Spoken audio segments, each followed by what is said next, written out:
Ambassador Kehoe felt his hands shake as he sat in the cold metal chair. The Galactic Council chamber was huge, with seats arranged in a perfect circle. 12 different alien species sat around him, and none of them looked happy to see humans. There! The translator box on his desk buzzed and crackled. The voice that came out was flat and emotionless, but Kehoe could hear the anger behind the alien words it was changing into human language. "The humans ask for too much," said the Velkari Prime Minister. His real voice sounded like grinding metal, but the translator made it sound normal. "They want 15% of profits from their own planet. This is impossible." Kehoe looked at the papers in front of him. 3 years. 3 long years of coming to this place and asking for fair treatment. Earth was rich in rare metals that the galaxy needed. Human workers dug them from the ground. Human ships carried them to space. Human factories processed them. But humans only got tiny scraps of money for all this work. Da-Yun sat next to him wearing her military uniform. She was Kehoe's advisor and had been a general before joining the diplomatic team. Her face showed nothing, but Kehoe knew she was angry. He had learned to read the small signs over their years working together. 15% is fair, Kehoe said into his translator. Our people do most of the work. Our planet provides the materials. We should get fair payment. The chamber filled with sounds that the translator could not change into human words. Some aliens clicked, others hissed, and a few made sounds like breaking glass. Kehoe had learned that these were all ways of showing that they thought humans were being silly. Jae-min was the head of the Trade Commission. His species looked like giant insects, but they wore clothes and acted very formal. He leaned forward and spoke in what Kehoe had learned was a fake-friendly voice. "Ambassador Kehoe," Jae-min said, "your species is very new to galactic society. You have been part of our community for only 50 years. Other species have been here for thousands of years. They understand how things work. We understand that our planet is being stripped bare," Da-Un said. She was not supposed to speak in these meetings, but Kehoe did not stop her. "At the current rate, Earth will have no more rare metals in 30 years. Then what happens to the 4 billion humans who live there?" More alien sounds filled the chamber. This time, Kehoe was sure they were laughing at them. Won-Sik was the Secretary General of the whole Galactic Council. His species looked like living crystals that changed color when they had feelings. Right now, he was glowing a color that Kehoe had learned meant he was annoyed. "The humans will adapt," Won-Sik said. "Your species is known for being able to change when things get difficult. You can find new work, new homes, new ways to live. This is not our concern." Kehoe felt something break inside his chest. For 3 years, he had believed that talking would work. He had believed that showing facts and numbers and proof would make these aliens understand. He had believed that fairness mattered to them. But now he understood the truth. They did not see humans as equals. They saw humans as workers who should feel lucky to get any payment at all. They saw Earth as a mine that existed for their benefit. They saw 4 billion human lives as less important than their profits. "We have given you many chances," said the Velkari Prime Minister. "Your demands grow more unreasonable each year. First you wanted 5%, then 10%, now 15%. Where does it end?" "It ends with fair treatment," Kehoe said. His voice was getting louder, but he did not care anymore. "It ends with our people being able to eat and have homes and send their children to school. It ends with our planet still existing for our grandchildren." The Velkari Prime Minister made a sound that was definitely laughing. "Your grandchildren will thank us for giving them the chance to see the galaxy. When Earth's resources are gone, they can find work on other worlds. They can serve more important species. This is an honor." Kehoe stood up. The chamber became very quiet. In 3 years of meetings, no human had ever stood up during a session. Da-Un looked up at him. She could see what he was thinking, and she nodded once. She had been waiting for this moment, too. "The human delegation withdraws from these talks," Kehoe said. His voice carried clearly through the big chamber. Earth formally rejects the authority of the Galactic Council over human affairs. The silence lasted exactly 7 seconds. Kehoe counted them. Then the chamber exploded with alien voices. Some aliens were clearly angry, others seemed shocked. A few sounded like they were still laughing, as if this was a joke that would end soon. Jamin was the first to speak clearly. "Ambassador, you cannot simply leave the galactic community. Your species does not have the technology to survive alone. You need our trade routes, our protection, our markets. We have survived for thousands of years without your help," Da-Un said as she stood up. "We will figure it out again." She began gathering their papers and data pads. Kehoe helped her, his hands steady now for the first time in months. "This is temporary anger," 1/6 said, his crystal body flashing bright colors. "Humans are known for having strong emotions. You will calm down and return to negotiate like reasonable beings." "No," Kehoe said simply. "We will not." The Velkari Prime Minister leaned back in his chair. "Then you will discover what happens to species that try to exist outside the galactic community. Economic pressure has a way of changing minds very quickly. We understand," Kehoe said. He picked up his briefcase and walked toward the exit. Da-Un followed him, and the rest of the human delegation came after her.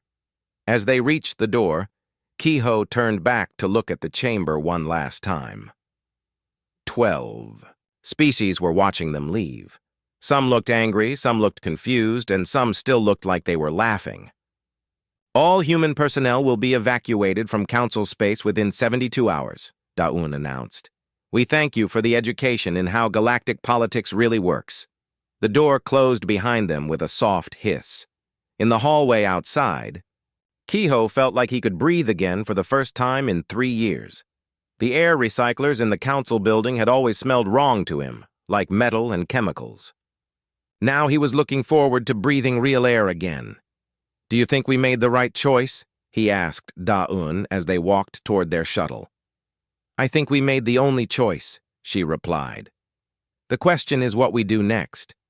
Behind them, 1/6 was already making notes in his official log. The entry was simple. Human tantrum, expected duration, 2 to 3 Earth years.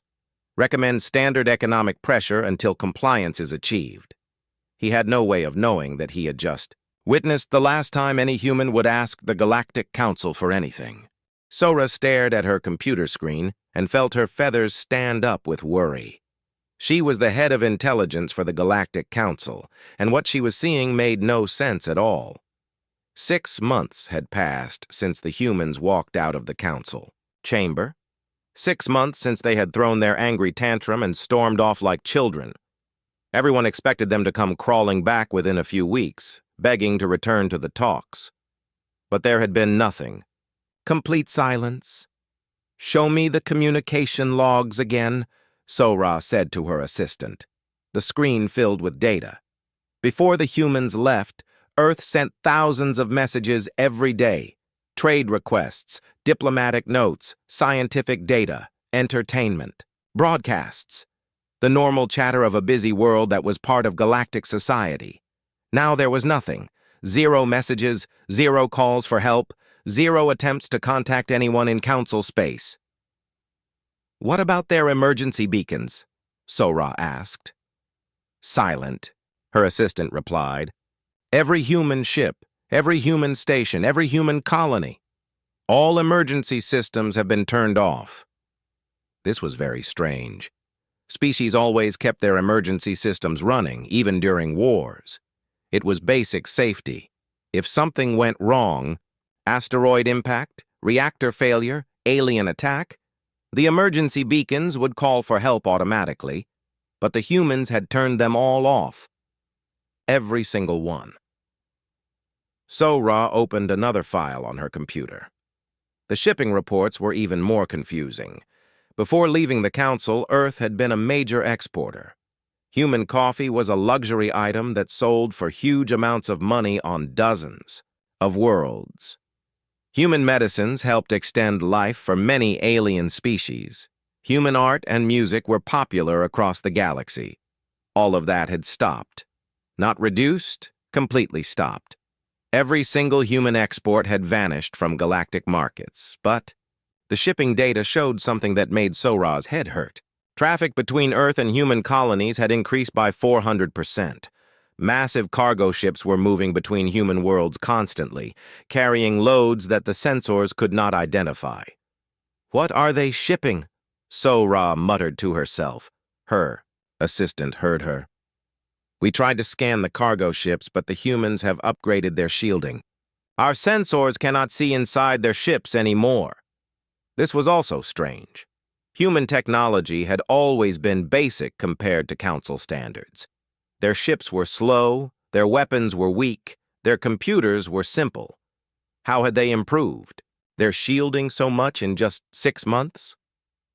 The door to Sora's office opened, and Hyojin walked in. She was from the Merchant Guild and looked very unhappy. Her species had mandibles instead of a mouth, and when she was upset, they clicked together rapidly. "We need to talk," Hyojin said, her mandibles clicking like a machine gun. "Sit down," Sora said. "Tell me what is happening." Hyojin pulled out a data pad and set it on the desk. "The humans have taken everything, every business we had on Earth, every investment, every trade agreement. Gone." "Gone how?" "They call it nationalization," Hyojin said. "They say all alien-owned businesses now belong to the human government. They are offering to pay us back, but only in human money, not galactic. Credits." Sora looked at the numbers on the datapad. The amounts were huge. Thousands of businesses, millions of workers, billions of credits in lost investments. "What about the orbital stations?" Sora asked. "The mining platforms? The trade depots?" "All taken," Hyojin replied. Human military ships surrounded every alien facility in their space at exactly the same time. They gave everyone 24 hours to leave. Anyone who stayed longer was arrested. Arrested, not killed. No? Just arrested and then put on ships back to Council space. But Sora, that is not the strangest part. Sora waited. The humans paid every alien worker for a full year of salary before sending them home. Even the ones who had been planning to quit. Even the ones who had been stealing from their companies. Every single person got a full year of pay. This made no sense at all. When species left the Council, they usually stole everything they could and threw out alien workers with nothing. It was normal behavior. But the humans had been almost polite about taking everything. The door opened again, and Myung-ho stomped in. He was the Velkari representative and was clearly very angry. His metal skin was making grinding sounds, which meant he was furious. "This is intolerable," he announced. "The humans must be punished for their behavior." "What do you want to do?" Sora asked. "Economic pressure," Myung-ho said. "We block all trade with human space. We tell every species in the galaxy that anyone who trades with humans will be banned from Council markets. We make them hurt until they come back." Hyojin's mandibles stopped clicking. "That might be difficult." "Why?" "Because we need them more than they need us," she said quietly. Myung-ho made a sound like metal being bent. "Impossible. They are one primitive planet." "No," Hyojin said. "They are 43 worlds now, and growing. And they have something we forgot about." "What?" "Earth's population is 4 billion people. That is more than 12 Council species combined. And every single one of them is working together now." Sora felt her feathers stand up again. She had not thought about the numbers that way. "What? Do you mean working together?" Hyojin looked at her datapad again. Before they left the Council, humans were divided into hundreds of different countries. They fought wars with each other, competed for resources, argued about everything. But our intelligence reports suggest that all of that has stopped. Stopped how? They have one government now, one military, one economic system, 4 billion people all working toward the same goals. The room became very quiet. Sora tried to imagine what 4 billion people could accomplish if they all worked together without fighting each other. The council species had never managed to do that, even with much smaller populations. Myung-ho broke the silence. What goals? What are they working toward? We do not know, Hyo-jin admitted. But the energy readings from human space are... She paused. They are very high. Sora opened another file on her computer. The long-range sensors had been monitoring human space, trying to understand what was happening. The energy signatures they were detecting should not be possible with human technology. Show me the Mars data, Sora said. The screen changed to show readings from the human colony on Mars. Before the withdrawal, Mars had 3 million people and basic mining facilities. Now the sensors showed massive construction projects covering the entire planet. How many people are on Mars now? Sora asked. We estimate 50 million, her assistant replied. Maybe more. The population appears to be growing very fast. How is that possible? We do not know.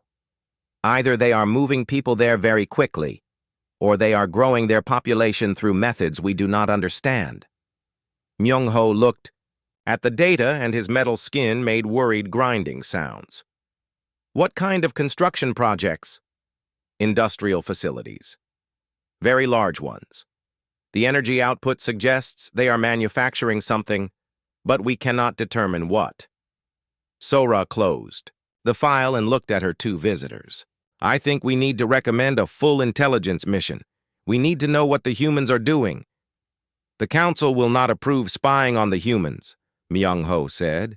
They still think this is a temporary tantrum. Then we need to change their minds, Sora replied. Because if these readings are correct, the humans are not planning to come back. They are planning something else entirely. After Hyo-jin and Myung-ho left, Sora sat alone in her office looking at the data. The numbers told a story that frightened her. The humans had not just left the council. They had disappeared into their own space and were doing something that required enormous amounts of energy and resources. But what? She opened one more file. It was a psychological profile of humans that the council had prepared years ago. One line stood out. When faced with existential threats, humans demonstrate unusual capacity for rapid adaptation and innovation. Sora wondered if the council had just provided humans with exactly the kind of existential threat that would make them do something unprecedented. She was beginning to suspect that they were about to find out. Seung-jin gripped the arms of his captain's chair as his fleet dropped out of hyperspace. He commanded 12 of the most advanced warships in Council space, each one capable of destroying entire cities. The Council had finally decided that humanity needed to be reminded of their place in the galaxy. 1 year had passed since the humans walked away from the negotiating table. 1 full year of silence and mysterious activity. The council was tired of waiting for them to come back and ask for forgiveness. Show me the system scan, Seung-jin ordered. Hae-won, his sensor officer, worked at her console for several minutes. When she looked up, her face was pale and confused. Sir, I think our sensors are broken, she said. What do you mean? The readings I am getting cannot be correct. According to these scans, Mars now has a population of 800 million people. Seung-jin felt his stomach drop. That is impossible. Mars had 3 million people when the humans left the council. How could the population grow to 800 million in 1 year? I do not know, sir. But the energy signatures support these numbers. The entire planet is covered with cities and industrial facilities. The construction appears to be massive. Seung-jin looked at the main screen as it showed Mars.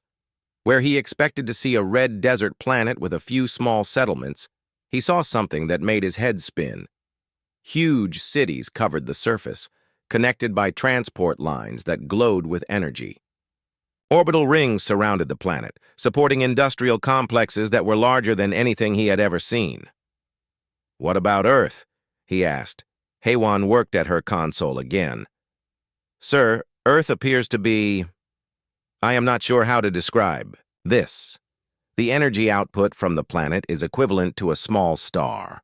The entire surface appears to be one continuous industrial facility. Show me. The screen changed to show Earth. Sung Jin had visited Earth once, years ago, when he was a junior officer. He remembered blue oceans, green land, and cities that looked small and primitive compared to council standards. Now Earth blazed with light. The oceans contained floating structures the size of continents. The land was covered with buildings that stretched up into the atmosphere. The night side of the planet glowed brighter than most moons. "How many humans are on Earth now?" Sung Jin asked quietly. "Approximately 40 billion, Haiwan replied. Sung Jin did a quick calculation in his head. 40 billion people on Earth, 800 million on Mars, and the sensors were showing activity on dozens of other worlds in the system. The human population had grown by more than 10 times in just 1 year. "That is biologically impossible," said Yu Jin, the fleet's scientist. "No species can increase their population that quickly through natural reproduction." "Then how?" Seung Jin asked. "Artificial population growth," Yu Jin replied. "Cloning, artificial maturation, possibly digital consciousness transfer. The biotechnology required would be centuries ahead of anything we have seen from humans before." The asteroid belt between Mars and Jupiter was busy with mining operations. Thousands of ships moved between asteroids, harvesting raw materials at speeds that should have been economically impossible. The amount of metal and minerals being processed every day was more than most planets produced in a year. "Sir," Haiwan said, her voice shaking slightly, "I am detecting fleet formations near Jupiter." "Show me." The screen changed to show Jupiter's moons. Sung Jin expected to see the small research stations and fuel depots that humans had maintained there before leaving the council. Instead, he saw shipyards, massive facilities that stretched for hundreds of kilometers, building vessels at an incredible rate, and the ships themselves were unlike anything in council databases. They were sleek and dangerous-looking, with hulls that seemed to absorb sensor beams instead of reflecting them. The stealth technology alone represented advances that the council had been trying to develop for decades. "How many ships?" Sung Jin asked. Haiwan counted for several minutes. "I count approximately 15,000 vessels of various sizes. Most appear to be military designs. 15,000 ships." Sung Jin's fleet of 12 vessels suddenly felt very small. "Sir," his communications officer called out, "we are receiving a transmission on all frequencies." "Put it on speakers." A woman's voice filled the bridge. She spoke in perfect council standard, with no accent or translation errors. "Reconnaissance Fleet Designation Theta 7, this is Commander Min-ji of the Human Defense Force. You are currently in violation of human sovereign space. You have 30 seconds to reverse course and leave this system." Sung Jin tried to activate his communications system to reply, but nothing happened. He pressed the controls again, but the system remained dead. "Communications are offline, sir," his communications officer reported, "but not damaged. They appear to have been turned off." "What do you mean, turned off?" "I mean someone has reached into our computer systems and simply disabled specific functions. The hardware is fine, but the software will not respond." Sung Jin felt ice form in his stomach. To disable his ship's systems remotely, without damaging them, required technology that was far beyond anything the Council possessed. It required the ability to hack into military-grade computers that were supposed to be impossible to break into. 20 seconds, Minji's voice announced calmly. "All ships, prepare for emergency hyperspace jump," Sung Jin ordered. "Sir, hyperspace systems are also offline," his navigation officer reported. 10 seconds. Sung Jin looked around his bridge at his crew. They were all experienced officers who had served in dozens of conflicts across the galaxy. But now they looked scared and confused. Their most advanced warship had been rendered helpless by an enemy they could not even see. "Time," Minji announced. Suddenly, Sung Jin's sensors showed new contacts. Human ships were appearing right next to each vessel in his fleet, not approaching from a distance, appearing instantly, as if they had been invisible and had suddenly chosen to become visible. The human ships were smaller than his warships, but they radiated a sense of deadly competence. Their weapons were powered but not aimed, and they maintained perfect formation alongside each council vessel. Council fleet, Minji's voice continued. You will now be escorted to the edge of this system. Any attempt to deviate from the assigned course will result in your immediate destruction. Please comply for the safety of your crews. Sung-jin watched helplessly as his fleet was guided out of human space by ships that had technology decades ahead of anything the Council possessed. The human vessels moved with perfect coordination, responding to course changes instantly and maintaining formation without any visible communication between them. As they reached the edge of the system, the human ships simply vanished again. One moment they were there, the next moment Seung-jin's sensors showed empty space. Systems are coming online, sir, his communications officer reported. We have control of the ship again. Seung-jin opened a channel to the other ships in his fleet. All vessels report. One by one, his captains reported the same thing. Their ships had been completely disabled, then escorted out of the system by human vessels that possessed impossible technology. No shots had been fired. No threats had been made beyond the initial warning. The humans had simply demonstrated that they could do whatever they wanted to Council ships and then had politely asked them to leave. Set course for Council space, Sung-jin ordered. Maximum speed. As his fleet jumped into hyperspace, Sung-jin tried to process what he had seen. In 1 year, humanity had transformed from a primitive species with basic technology into something that could disable Council warships without effort. They had increased their population by more than 10 times and built industrial facilities that outproduced the entire Council combined. But most frightening of all, they had done it while remaining completely peaceful. They could have destroyed his fleet easily, but instead they had simply escorted it away with polite efficiency. Seung-jin realized that the Council had made a terrible mistake. They had assumed that humanity's withdrawal was a sign of weakness, but it had actually been preparation for something much bigger. The question now was whether the Council would understand this before it was too late to avoid a war they could not possibly win. Dong-hyun stood at the window of his office on Luna Base and watched Earth rotate slowly below him. As the new Prime Minister of the United Human Government, he had never wanted a war.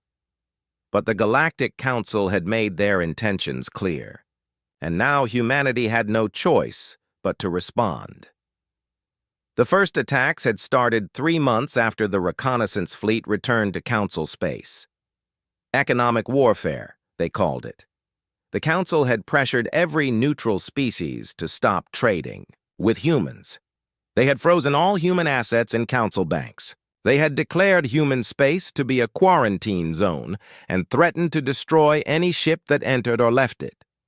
Dong-hyun had hoped the Council would eventually understand that humanity just wanted to be left alone. But then the assassination attempt happened. Yoon-ji was Earth's chief scientist and the person responsible for most of the technological breakthroughs that had transformed human civilization in just 2 years. Someone had smuggled an antimatter bomb into her laboratory in Seoul. Only the new quantum sensors that detected unusual energy patterns had saved her life and the lives of 50,000 people in the surrounding area. The bomb was of Council design. There was no doubt about that. Sir, his assistant said through the communication system, the Council representatives are ready for your call. Dong-hyun turned away from the window and sat at his desk. The large screen on the wall activated, showing Chan-woo, who was speaking for the full Galactic Council. Behind him, Dong-hyun could see representatives from all 12 species. Prime Minister, Chan-woo said, his translator making his voice sound formal and cold. The Council has prepared its final offer. Return to your designated role in the galactic community, and we will consider reducing the economic sanctions against your species. And if we refuse? Donghyun asked. Then you will face the consequences of your rebellion against the natural order, Chan-woo replied. Your species has forgotten its place. We will remind you. Donghyun looked at the alien faces on his screen. Some looked angry, others looked bored, and a few looked like they thought this was all very amusing. None of them looked like they understood what they were threatening. I see, Donghyun said calmly. Thank you for making your position clear. He ended the call and activated another communication channel. Defense Command, this is the Prime Minister. You are authorized to begin Operation Mirror. Understood, sir, came the reply. Beginning Operation Mirror now. Donghyun leaned back in his chair and waited. The response would not take long. Across the galaxy, the Galactic Council maintained a network of sensor stations that monitored space traffic and communication. These stations were essential for keeping track of what was happening in Council space. Without them, the Council would be blind and deaf. At exactly the same moment, every single sensor station in Council space went offline, but they were not destroyed. Council repair teams who rushed to investigate found that each station had been carefully taken apart, with every component sorted into neat piles and labeled. Attached to each pile was a note that read, "We apologize for the inconvenience." These materials were removed to prevent their use in hostile surveillance of peaceful species. Please consider this a demonstration of our capabilities. The Council. Emergency session began 2 hours later. Subin was the Council's head of technology, and she stood before the assembled representatives with data that made her voice shake. The humans have demonstrated the ability to simultaneously disassemble our sensor network across dozens of star systems, she reported. The precision required suggests they have matter manipulation technology at the molecular level. They can literally take apart any structure and rebuild it however they choose. Won-sik, the Secretary General, demanded answers. How is this possible? Our intelligence reports said human technology was centuries behind ours. Our intelligence reports were wrong, Subin replied. Analysis of the disassembled components shows that the humans understand our technology better than we do. They improved several of our designs while taking them apart. The trade routes that had operated for thousands of years began experiencing problems the next day. Ships would enter hyperspace normally, but then emerge days or weeks later than expected, far from their intended destinations. No ships were harmed, and no cargo was damaged, but billion-credit trade runs that should have taken days were taking months. The hyperspace disruptions followed patterns that seemed random, but were clearly artificial. Ships carrying weapons or military supplies were delayed the longest. Ships carrying food or medical supplies were barely affected at all. Wu Jin, the Council's military commander, presented his analysis to increasingly worried leaders. The humans appear to have developed the ability to manipulate hyperspace itself, he reported. They are creating temporary gravitational anomalies that redirect our ships without damaging them. The energy requirements for this should be impossible. What about our fleet strength? Demanded Myung-ho, the Valkyrie representative. Surely we still have military superiority.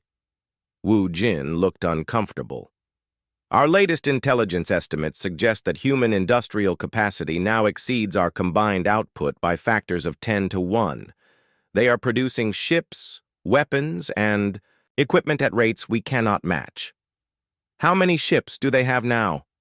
Conservative estimates suggest over 100,000 vessels of various classes. But, sir, quantity is not our main concern. What do you mean?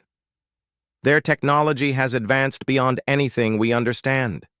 The ships that escorted our reconnaissance fleet demonstrated stealth capabilities, energy manipulation, and computer intrusion techniques that we cannot counter. A single human ship might be able to defeat entire Council fleets. The room fell silent as the representatives tried to process this information. Chan-woo finally spoke. What about their population? How many humans are there now? Subin consulted her datapad. Current estimates suggest approximately 200 billion humans across their territory.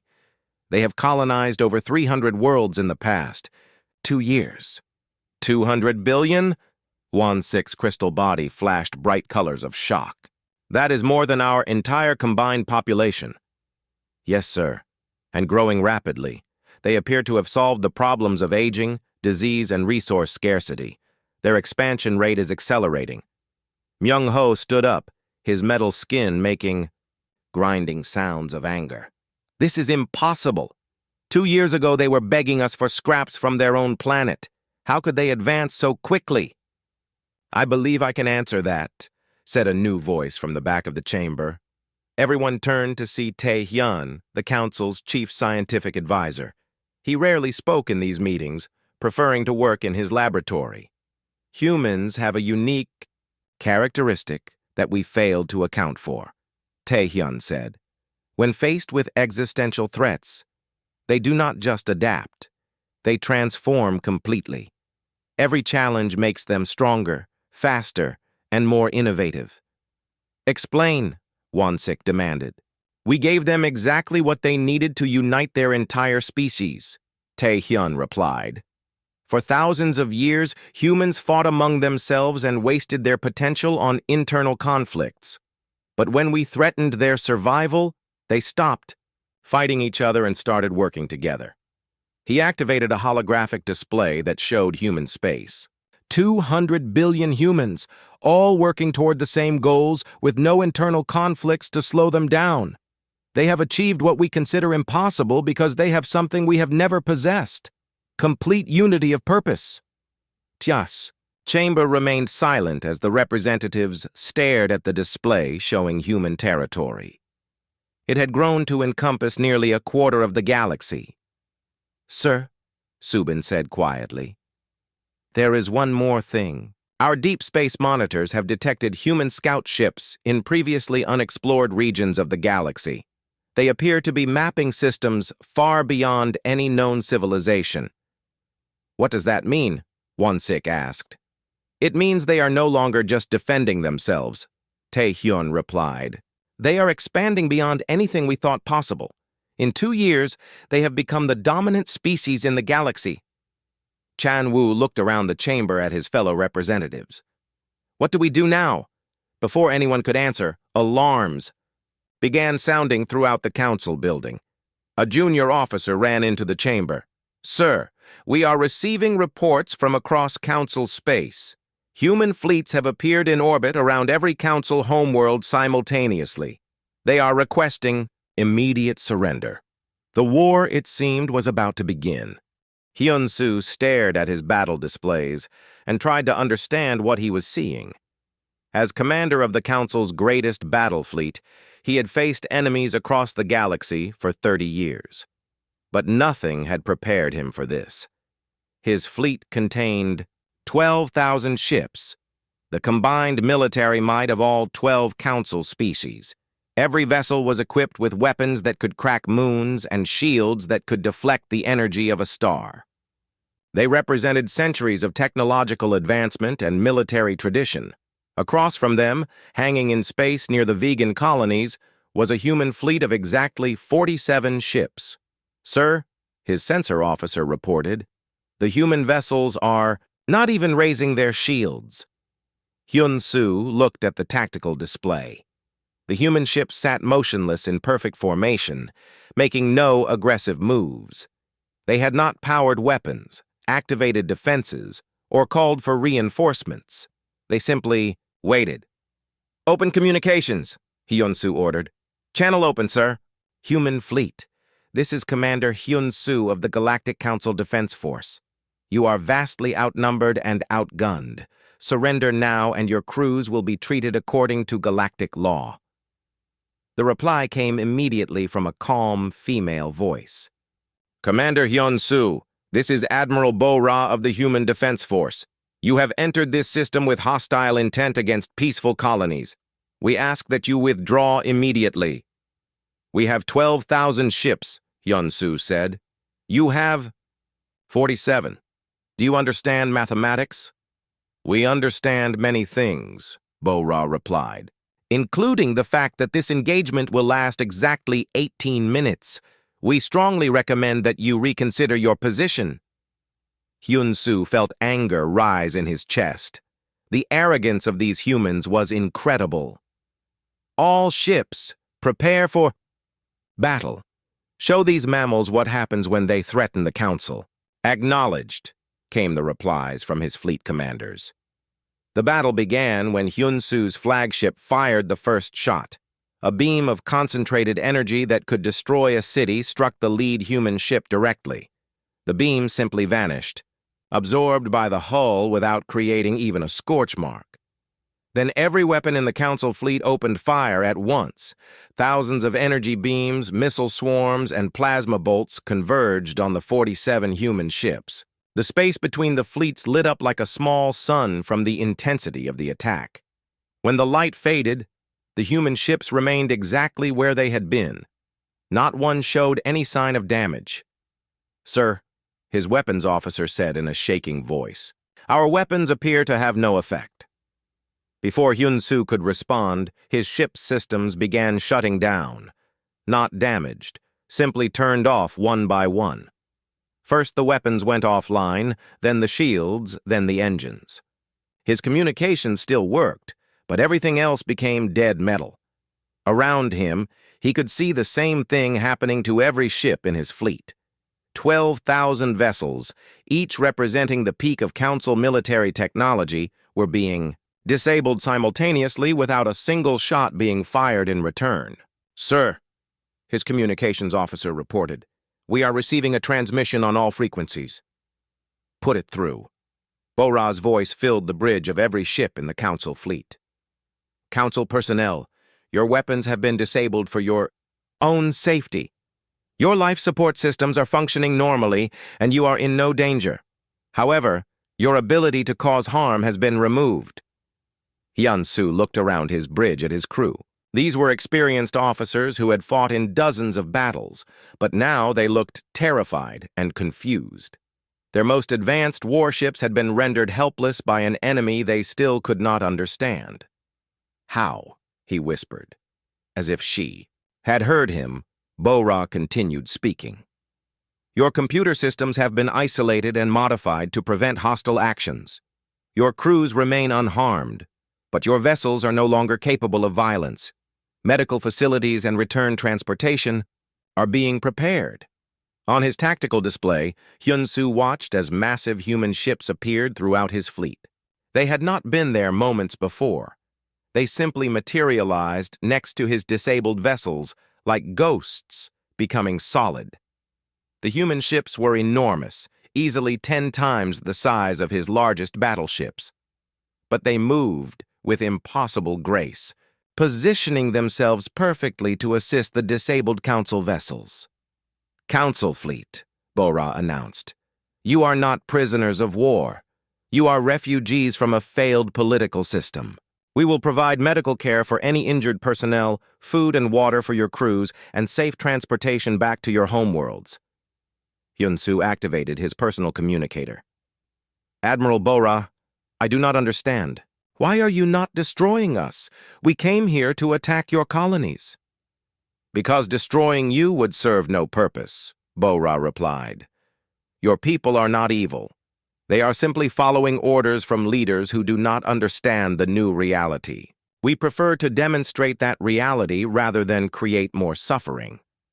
Over the next several hours, Hyun-soo watched as human rescue teams boarded every disabled Council ship. They brought food, medical supplies, and technical assistance. Injured crew members were taken to human medical facilities and treated with technology that healed wounds in minutes rather than weeks. But most importantly, they brought news. "Commander," said the human medical officer who was treating Hyun-soo's injured navigation officer, "you should know that this engagement was not unique. Similar actions have been taken around every Council homeworld simultaneously." "What do you mean?" "Every Council military fleet has been disabled and is receiving assistance. The war is over." Hyun-soo felt the universe shift around him. "Over? But we have thousands of fleets, millions of ships, all disabled.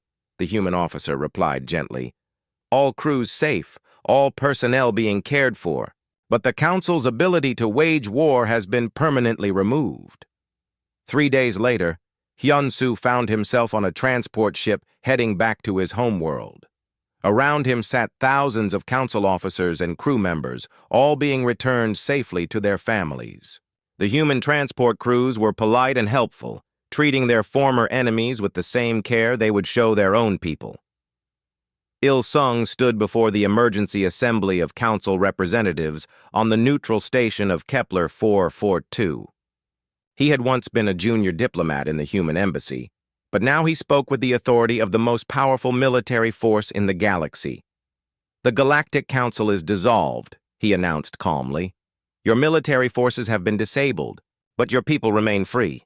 Your homeworlds are untouched, your civilian populations are safe, and your right to self-governance is respected. Wansik, his crystal body flickering with confusion and fear, asked the question everyone was thinking. What do you want from us? Nothing, Il-sung replied. We want nothing from you except to be left alone to live in peace. You are free to form new governments, establish new trade relationships, and determine your own futures. But the political structure that claimed authority over Earth and committed acts of war against humanity no longer exists. Chan-woo leaned forward. And if we refuse to accept this?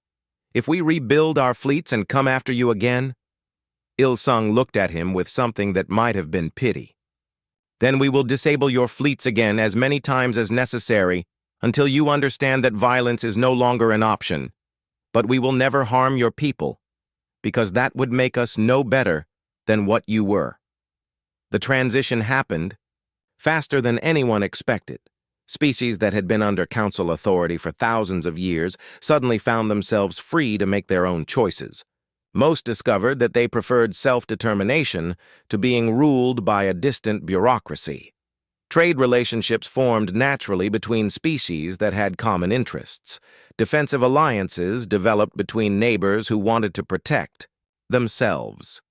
Scientific cooperation flourished as species shared knowledge freely instead of hoarding it for political advantage. And through it all, humanity offered help to anyone who asked for it.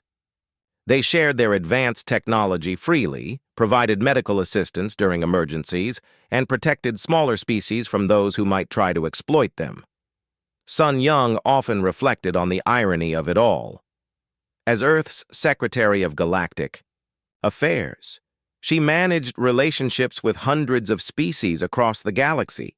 The Council had dismissed humanity as primitive and insignificant, never recognizing that their greatest strength was not their technology, but their potential for growth. When faced with extinction, humans had not just survived, they had evolved into something the galaxy had never seen before. A species powerful enough to enforce peace, but wise enough to choose cooperation over conquest. Jun Ho, writing the official history of the transition period, captured it perfectly in his final report. The Council's greatest mistake was confusing humanity's patience with weakness and their silence with surrender. By the time they understood the difference, Earth was no longer asking for a seat at the galactic table. It had built a new table entirely. The galaxy had learned that underestimating humanity was not just unwise, it was evolutionarily disadvantageous. And in learning that lesson, they had discovered something unexpected. A universe where cooperation replaced competition, where strength protected rather than conquered, and where the future belonged to those willing to work together rather than fight alone.